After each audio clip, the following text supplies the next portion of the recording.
السلام عليكم مشاهدينا الكرام، كما وعدناكم بحلقة جديدة. إن شاء الله موضوع حلقتنا النهاردة اللي هو كيفية زراعة بذور الكزبرة. إزاي اللي أنا أقدر أزرعها في البيت. طبعا زي ما انتم شايفين وملاحظين كده ديت بذور الكزبرة. طبعا لو زرعتها بالوضع ده كده طبعا مش هينفع معايا، لازم أنا أعمل عملية كسر السكون للبذور. إزاي اللي أنا أعمل عملية كسر السكون للبذور الكزبرة.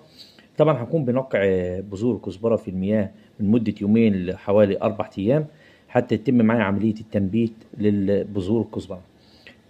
بعد ذلك طبعا بناخد البذور ونحاول نزرعها في تربة خصبة أو تربة معدة.